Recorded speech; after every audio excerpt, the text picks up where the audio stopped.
Tormented Souls, developed by Dual Effect and Abstract Digital, published by PQube and released in 2021, is a deeply loving homage to Resident Evil, and in that, a pretty good video game.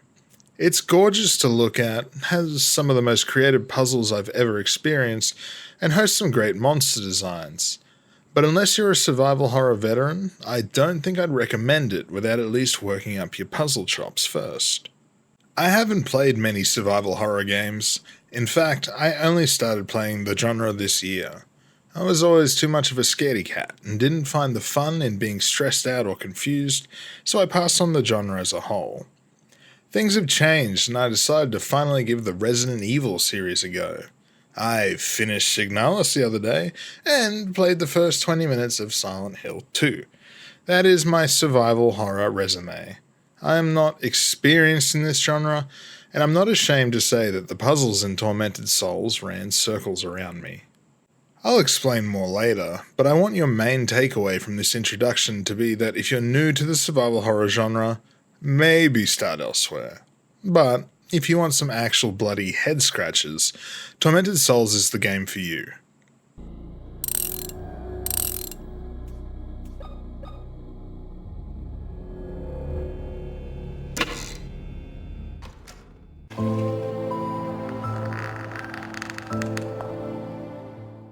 In Tormented Souls, you explore an abandoned mansion-turned-hospital, controlling young heroine Caroline Walker. Caroline is pretty much a blank slate of a character, so there isn't much to say about her. She doesn't suspect anything or anyone, and has a Leon S. Kennedy-esque determination and dimmed-wittedness. One day, she receives a mysterious letter with a picture of two twins enclosed and a note on the back, proclaiming, "You can't just abandon us here." Upon inspecting the photo more closely, Caroline suffers a terrible headache and decides that she must go to where the letter was sent from, Wilderberger Hospital.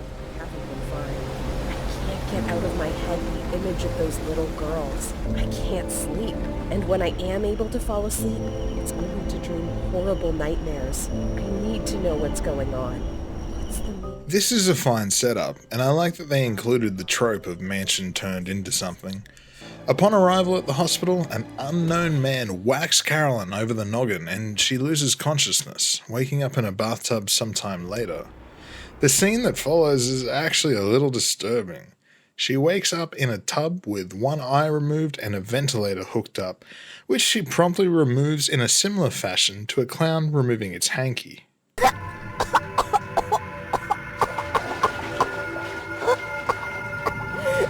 After some exploring, we begin getting morsels of history about the hospital and the people that built it. The found logs and history of the mansion are reminiscent of the story of the Trevor family from REHD, but the game does have some twists of its own. There is an operation to be performed and Caroline wants to put a stop to it. You end up meeting a highly suspect priest along the way who, despite his odd demeanor, is genuine in trying to aid Caroline in her jaunt to the truth.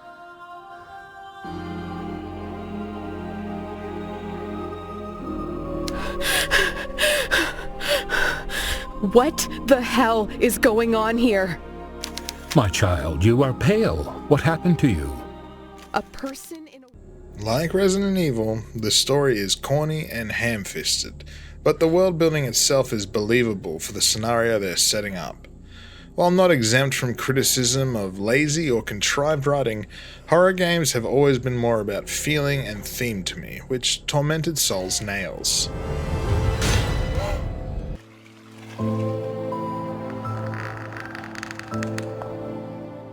Tormented Souls has an item system like that of older Resident Evil titles. You'll find items around the hospital, and puzzle solutions are often gleaned from careful inspection of your items and your environment. Some of these get extremely tricky and often made me feel a little silly for not realizing the solutions. As an interesting divergence, though, there is no inventory limit. Inventory management is no longer part of the puzzle-solving equation, and it's not missed in the slightest. The game features Resident Evil-style safe rooms too, complete with calming music and a tape recorder to save your progress. After certain events in the game, Carolyn will record her thoughts and provide a recap for what has just transpired. Saves are limited, but at least on normal difficulty, you'll most likely be swimming in save items by the end of the game. In this hospital, the darkness is deadly.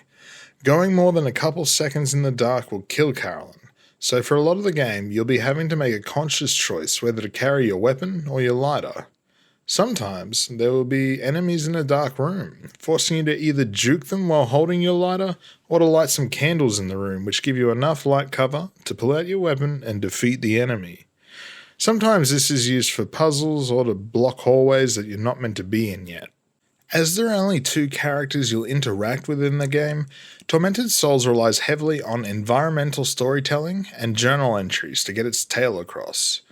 I'm probably not the only one, but after experiencing a piece of media that isn't abundantly clear, I'll go online and look up a synopsis to make sure I didn't miss anything important. In the case of Tormented Souls, there were only a few bits and bobs I was missing, which meant to me it did a good job of making sure I understood what was going on. Careful exploration is key to understanding not only your potential solutions to puzzles, but also the story as a whole. The map in Tormented Souls is functional, but did annoy me in the beginning. You'll need to find the relevant map fragments before you're able to access it. Once you have, it will display what section you're in, but not your exact location. This means relying on the diegetic signs and your own navigational prowess to figure out what door you need to go through next. This is fine, as it encourages you to work your inner GPS muscles, but by the end too, I felt like I knew the joint pretty well. The game kind of falls down navigationally though when you get to the lower floors of the hospital, as it regresses to the video game norm of drab, colourless hallways that all look the same. The biggest failing of the map is that it doesn't open up to what floor you're on, which over the course of a game can get tiresome when you can't remember if you're on East Level 1 or West Level 2, got to flip through the pages, find it yourself. It's a small thing, I know, but damn. Something that Tormented Souls does a little different is weapon variety. Carolyn isn't a trained soldier, and this isn't a police station, so you won't be finding any guns lying about. There are but 4 weapons you'll find in the game: a nail gun, a makeshift shotgun, an electric lance, and a trusty crowbar as your melee tool. At some point in playing this, you may notice that enemies have set health amounts. This means that you may develop personal strategies on how to kill enemies. 2 shotgun blasts and some crowbarring is usually enough to finish off any enemy, saving you some precious nails for a tougher time. To be honest, this kind of fucks with the tension that the enemies bring, as you can figure out the exact amount of ammo you need, but it does add to the route optimization part of the game, so I can see both sides here.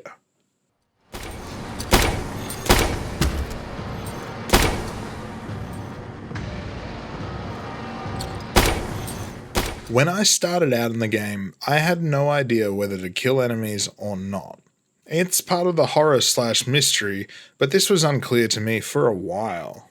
At first I treated it like a Resident Evil and tried to stun them and run past, but this is just a waste of your bullets. My advice is to find an ammo-efficient strategy to take each of the different enemies down and then execute it on all who stand in your way.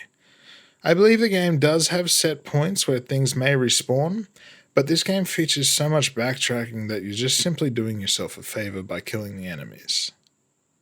Combat is, from what I understand, pretty standard to the genre and in line with my time with REHD.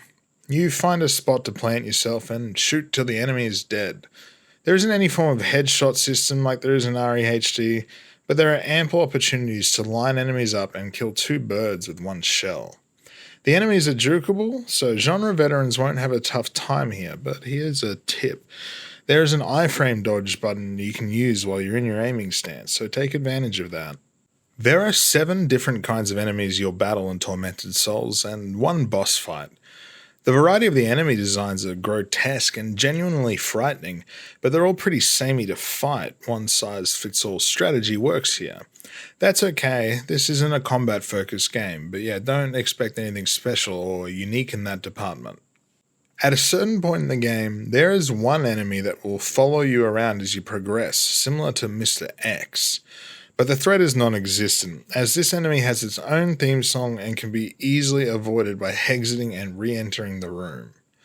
The enemy appears randomly, so there isn't any element of trying to give it the slip.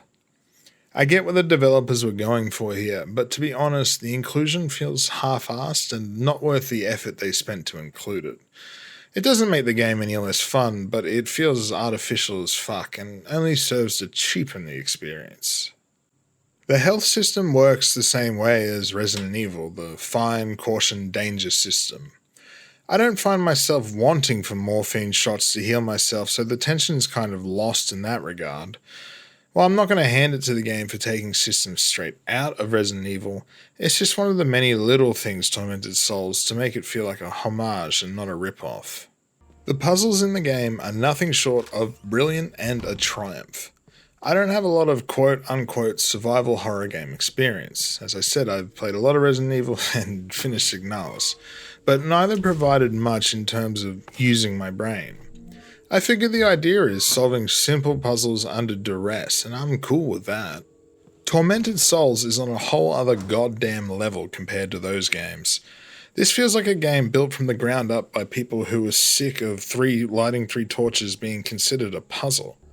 The puzzles start off simple enough, though even the first puzzle here is more complex than anything I've played previous, and gradually became less what I'd consider puzzles and more multi-stage riddles.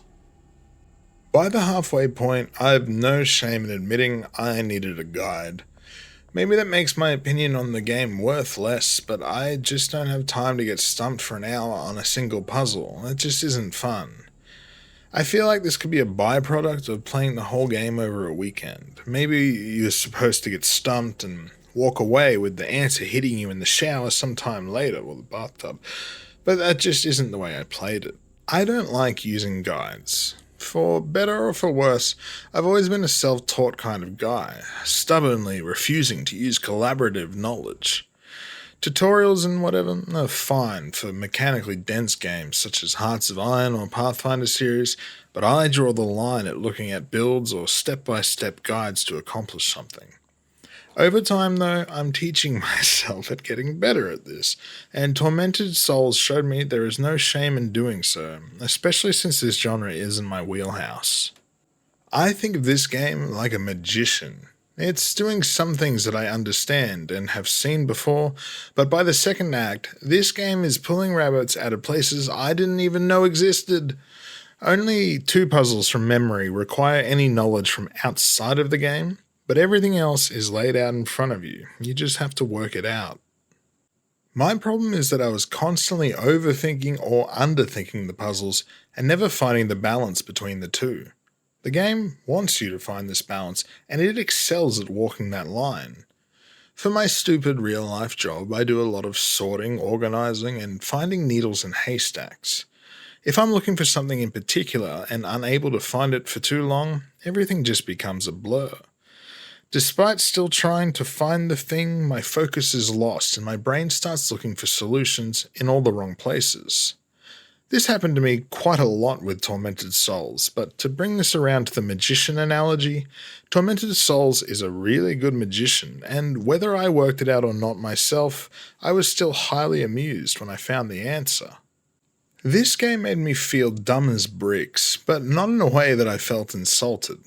I had made peace that this game was made for a different kind of sicko, riddles for people that write riddles.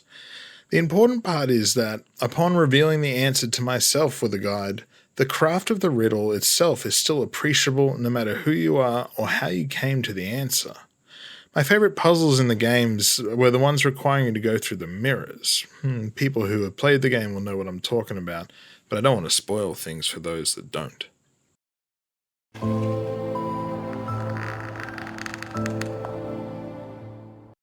You know, a lot of the time when I get to my presentation subheading, I kind of dread figuring out things to talk about.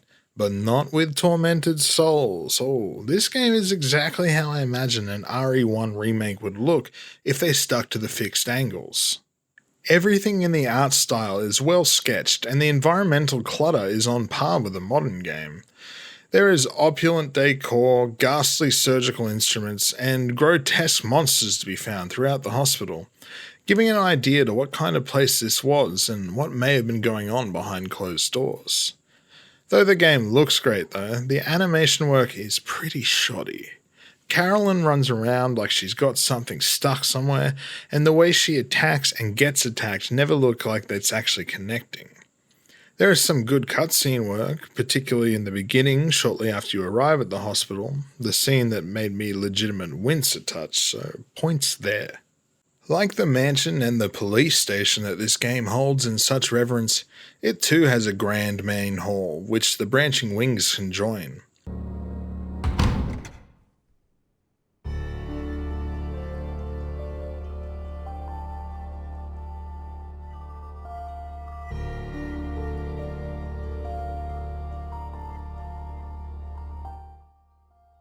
It's gorgeous to look at, and has a lovely little tune that plays as you enter, conveying grandiose dread with a few dashes of sprinkling hope. The game is surprisingly proficient in the sound design department, which is important for a game like this. As I'd enter rooms and hear the ferocious clang of spitter claws, I'd inadvertently do a kegel, signaling to the rest of my body I am startled. Good job, TS. We have 3 voiced characters in Tormented Souls, and, well, the voice acting is bad. I think the intent was, well, Resident Evil had bad voice acting, so why shouldn't we? Well, the game achieves that goal, but without the unintentional charm. Ah, we meet again. Father, what are you doing here? Don't you see, child? I am eating some soup. God feeds my spirit, but I have to take care of my body. From my understanding, REHD employed great voice actors who were handed a borderline unworkable script and no direction. Oh, I know what that's like. Which is what's going on here. This is another thing that doesn't hurt the game in my eyes, but like, come on, we can do better. I think Tormented Souls is a good game for the right kind of sicko. I didn't get the same compulsion to instantly replay it the same way I would with a Resident Evil, despite this game having multiple endings. I guess for what this game has in mind benders, it kind of lacks in originality everywhere else. Still, it's a decent effort. I tried to look up the developer to find out some details about the team size or budget, but no dice there. I'm glad to hear that the game did well enough to get a sequel, which will be out sometime this year. I'm keen to try it. I'm hoping that with this game as a primer, I'll be able to make it through the sequel, all on my own. And yeah, what did you think of this game? I'm eager to discuss in the comments, so let me know. Thanks for watching, and I'll see you next video.